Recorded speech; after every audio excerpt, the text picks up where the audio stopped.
तो इस एपिसोड की शुरुआत वहीं से होती है जहां से पिछला एपिसोड खत्म हुआ था। कोई तीसरा प्रिंस वहां से जा रहा था, तो उसके जो बॉडीगार्ड है ना सबसे कहते हैं घुटने पे आओ, घुटने पे आओ, घुटने पे आओ। तो सामने से यान के जो घुटने पे नहीं आते, हाँ तो खट्टा खट्टा सा बॉडीगार्ड आता है, कहते हो लड़के भाई तू घुटने पे यहाँ पे काय को नहीं आ रहा। ये आन के कहते हैं मेरे घुटने पे चोट लगा इसलिए सॉरी मैं आ नहीं सकता, मैं यहाँ से चला जाऊंगा, इतना बोल के जा रहा था। लेकिन बॉडीगार्ड ने उसको रोक देता कंधे पे हाथ रख के और कहता है ऐसे कैसे जा रहा है भाई, बिना घुटने पे आए तू जा ही नहीं सकता। और ये ले कंधे पे अटैक करता है, लेकिन यान का सही सलामत यहाँ पे था, उसको भी घंटा असर हुआ नहीं था। तो यान का भी कहते कि भाई क्या हुआ, ये तुम क्या कर रहे हो। वो बॉडीगार्ड का तो हो समझ गया हमारे प्रिंस के सामने तो घुटने पे नहीं आ रहा, क्योंकि भाई तू हल्का सा स्ट्रॉन्ग यहाँ पर है, इसलिए स्ट्रॉन्ग पन का तेरे अंदर एटीट्यूड यहाँ पे था। लेकिन मैं तूने गलत आदमी से पंगा यहाँ पे ले लिया, तेरा भी हवा निकालता हूँ, इतना बोल के पूरा पलड़ा के ना उसको जबरदस्ती ऐसा कंधे पे हाथ रखा था ना, तो जबरदस्ती पलड़ा के ऐसा नीचे गिरा रहा था। लेकिन यान का हल्का सा भी यहाँ पे हिलता नहीं है। और सामने इसके दो भाईजान, ओ भाईजान क्या यहाँ पे करना चाहते हो, मैं तो बस यहाँ पर आया और यहाँ से चुपचाप जाने वाला था, लेकिन तू बीच में यहाँ पर आए,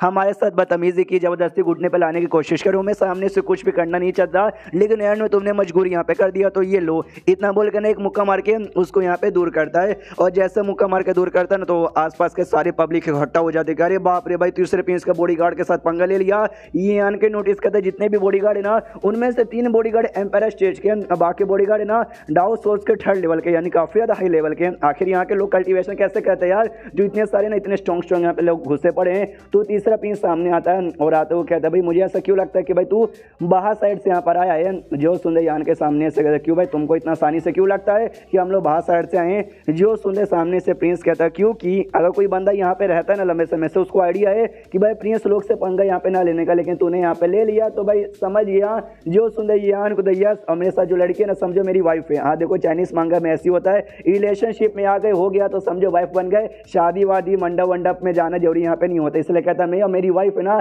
सच्ची में बाहर की दुनिया से यहाँ पर आए हैं। वो बंदा भी कहता है गुड गुड गुड गुड, बाहर से दुनिया से आए हो, पंगा तुमने ले लिया, मानना पड़ेगा भाई हो बढ़िया, लेकिन भाई मुझे भी लड़ाई करने का शौक नहीं है, लेट्स गो। जाते जाते ये कहते हैं कि भाई तेरे पास ज़्यादा पावर है इसलिए मैं तुझे माफ़ यहाँ पे नहीं किया, तूने नया नया आया है, तुझे ज़्यादा नॉलेज यहाँ पे नहीं था इसलिए मैं तुझे माफ़ यहाँ पे कर दिया। अगर सेकंड टाइम ये गलती हुई ना तुझे माफ़ नहीं करूँगा। यान के भी कहता है जा बे साले मैं सेकंड टाइम भी करूँगा।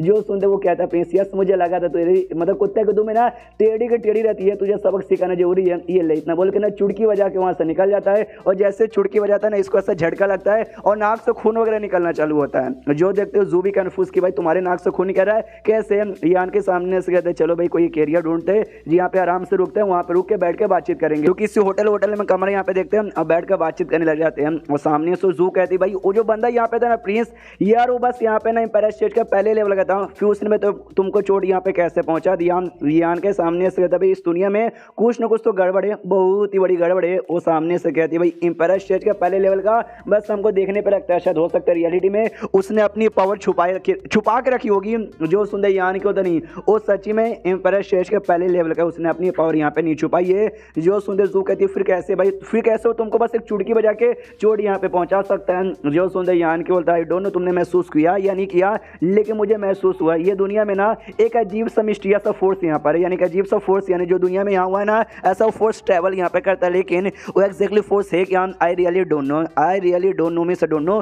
तुमको याद है भाई जब हम लोग यहाँ पे आ रहे थे मियाँ बीबी जो मिले थे उसमें से जो औरत यहाँ पे थी उसने क्या बोला था, उन लोगों से पंगा मत लेना जिन लोगों के छाती के पास ना एक बैज यहाँ पे बने रहे, जिस बैज पे यहाँ पे पत्ते बने रहे। जो सुंदर जू कहती है हाँ हाँ हाँ, और प्रिंस के भी छाती के पास ना बना हुआ था बैज जिसमें पत्ते वत्ते यहाँ पे बने हुए थे। प्रिंस यहाँ कहीं कहता है यस, वो जो 1-2 नहीं बल्कि उसमें टोटल है ना 9 पत्ते यहाँ पे बने हुए थे। और अगर आसपास तुम नोटिस करोगे ढेर सारे बंदे यहाँ से वहाँ उड़ रहे, उनमें से भी कुछ बंदों की छाती के ऊपर है ना वैसा ही निशान यहाँ पे बना हुआ था, वैसा ही सिंबल बना हुआ है, लेकिन यहाँ तो उसमें 1 पत्ते हैं, 2 पत्ते हैं या 3 पत्ते हैं, लेकिन प्रिंस वाले के बॉडी पे यहाँ पे 9 पत्ते बने। यानी ये सारे के सारे जो बंदे ना वो पक्का इंपीरियल फैमिली से बिलोंग करते होंगे। ये कहते हैं इंपीरियल फैमिली से बिलोंग करते हैं या ढेर सारे बंदे, यानी इंपीरियल फैमिली में कितने बंदे हैं सामने से ये कहते बहुत सारे बंदे होंगे, तभी तो ज्यादातर बंदे के पास है ना 1, 2 या 3 ही मुश्किल से मुश्किल है, 5, 6 तो भाई किसी के पास दिखा ही नहीं है। और सोचो प्रिंस के पास है ना 9 यहाँ पे था, मतलब उस बैच में 9 पत्ते यहाँ पे बने हुए थे, यानी उसकी जो औकात उसका जो स्टेटस है ना बाकी बंदों के मुकाबले बहुत ही ज्यादा हाई है। जो सुंदर जू कहती है तुम्हारा ये कहने का मतलब है कि भाई एम्पायर फैमिली में उन बंदे जिनके पास बैच है वही अजीब सा फोर्स यहाँ पे ये कर सकते हैं कंट्रोल। जो सुंदर सामने से यान के बोलता है yes yes yes, empire city के मतलब एम्पायर फैमिली के जो भी बंदे लोग हैं ना जिनके पास बैचेस है वही शायद ये फोर्स यहाँ पे कंट्रोल कर सकते हैं। और सामने से पीछे वही फोर्स कंट्रोल करके चुटकी बजाती मेरी बहन यहाँ पे बजा रहती है। मेरे ख्याल से भाई इंपेरियल फैमिली के हर बंदे नहीं कर सकते, उनमें से जो 4 या 5 जिसके पास है ना पत्ते वो कर सकते हैं। 5 वाले का स्ट्रॉन्ग रहेगा, 6 वाले का ज़्यादा रहेगा, 7 वाले का और ज़्यादा रहेगा, और 8 वाले का और रहेगा, 9 वाले का सोच सकते हो भाई और भी ज़्यादा ही होगा। हर बंदा शायद नहीं कर सकता, 1-2 वाले तो बिल्कुल भी नहीं। ये सामने से कर यहाँ तो उस फोर्स से यहाँ पे बचे कैसे, क्या हम लोग बच पाएंगे? जो सुन यान को रियली डोंट नो, क्योंकि भाई जो प्रिंस ने अटैक किया था ना उसने बस अपनी हल्की सी पावर यूज़ की थी, और मैंने भी सामने से लड़ाई वड़ाई करने की कोशिश नहीं की थी, इसलिए रियली डोंट नो को उसके फोर्स के सामने टिक पाएंगे या फिर नहीं टिक पाएंगे। एग्जैक्टली फोर्स है क्या, उसके बारे में हम क्या करें, हमको खुद भी तो आइडिया है, अभी देख ले नहीं है। पहले हमको फोर्स के बारे में पता करना चाहिए। सामने से जू कहती तो क्या इसके बारे में हम लोग कहीं से पूछ लें? जो सुंदर ये कहता नहीं, पूछने की जरूरत यहाँ पे नहीं है। एक आदमी अकेले बैठा हुआ था, उससे कहता हेलो ओ भाई साहब जल्दी से यहाँ पर आओ। यार मेरे ख्याल से भाई आप ना अकेले बैठ के हमारी बातें सुने जा रहे हो, हमारे साथ आओ, सामने से पूछ लो। वो सामने आता है, यान के कहता है हेलो आपका नाम क्या है? ये कहता है वाह यार कितना प्यारा सा कुत्ता है। जो सुंदर सामने से यान के बोलते कि नहीं यार कुत्ता यहाँ पे नहीं है, बल्कि एक अलग टाइप के यहाँ पे बेस्ट है जो कि कुत्ते जैसा लगता है। जो सुंदर सामने से वो बंदा कहता है नहीं यार इसके वाले तो मुझे मालूम है, मैं इसको कुत्ता थोड़ी ना बोल रहा हूँ। जो सुंदर सामने से यान के बोलते इसको कुत्ता यहाँ पे नहीं कह रहे हो तो क्या मुझे कुत्ता यहाँ पे कह रहे हो? जो सुंदर वो बंदा कहता है यस, और बड़ा समझदार कुत्ता यार, बिना डायरेक्टली बोले तो यहाँ पे समझ गया। जो सुंदर यान के सामने से कहता है कि जी नहीं यार मैं तो सामने से एक इंसान हूँ, आप मुझे कुत्ते के साथ यहाँ पे कैसे कंपेयर कर सकते हो? जो सुंदर बंदा कहता है कि नहीं देखो यार कई बार ना जो इंसान है ना वो कुत्तों से भी बेकार हो जाते हैं, और कई बार जो कुत्ते ना वो इंसान से बेहतरीन हो जाते हैं। नहीं कहा इंसान ऐसे होते हैं कि यहाँ पे स्ट्रॉन्ग यहाँ पर है लेकिन किसी की रिस्पेक्ट नहीं करते और लॉयल किसी के साथ यहाँ पे नहीं रहते, तो ये बड़े बेकार होते हैं। कई बार कुत्ते ना अपने मालिक से बहुत ही ज़्यादा वफादार रहते हैं। जो सुंदर यानी कि बोलते फिर तो भाई आप भी कुत्ते हो जो कि मालिक के साथ बहुत ही वफादार हो, जैसे कि तीसरा प्रिंस क्यों मैंने ठीक बोला ना।